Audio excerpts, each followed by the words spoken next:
So he says, incline your ear to me and come, listen, that you may live. And I will make an everlasting covenant with you according to the faithful mercies shown to David. And then he goes on, behold, I have made him a witness to the peoples, a leader and commander for the peoples. Behold, you will call a nation you do not know, and a nation which knows you not will run to you. Because of the Lord your God, even the Holy One of Israel, for He has glorified you. Now, most of the old guys, the Puritans and others, they take verses 4 and 5, well, 3, 4, and 5, as a direct reference to the Messiah. He says in verse 4, behold, I have made him a witness to the people, a leader and commander for the peoples. God's Son,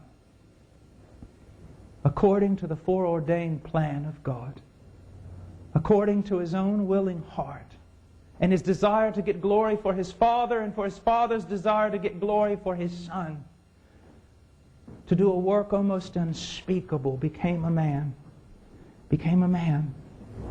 and lived a perfect life as a man, and went to a tree.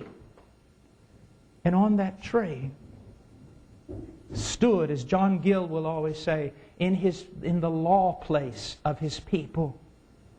He carried their guilt, and He was crushed. And He rose again from the dead, and He ascended into heaven, and for the last 2,000 years has been calling forth a people. Why?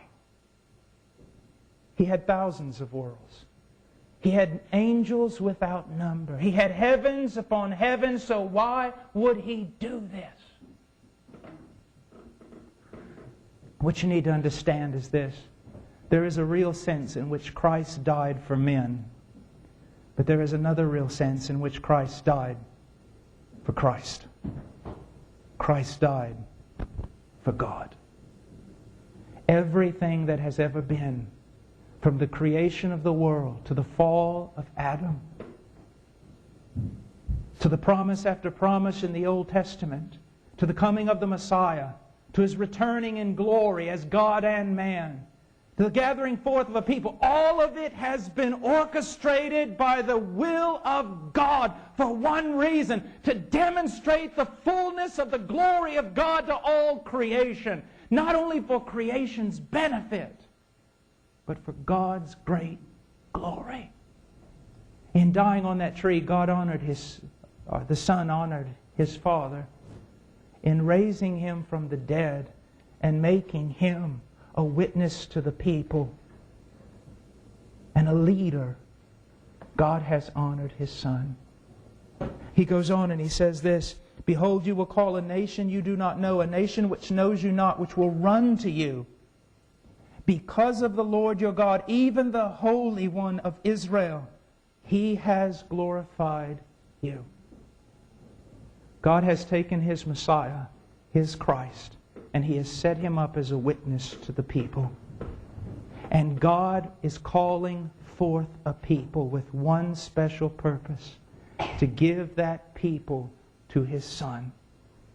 You see, this changes missions like you cannot believe. Any of you want to be missionaries, then listen very, very close. This changes everything about missions. You see, sometimes I'll go to young missionaries and I'll say this. I say, have you ever spent a night without sleep because you're praying for the particular nation you feel called to? You ever passed a night without any rest in your heart because of the lostness of the men in the nation where you are going? And almost every one of them has said, well, yes. But then I ask them this: have you ever passed a sleepless night because there are places on this earth where Christ is not honored as Christ should be honored? Do we go? Do we preach for the sake of men? Yes. But never forget, our relationship to men is always secondary. We preach and we go and we do and we work and we labor primarily for God.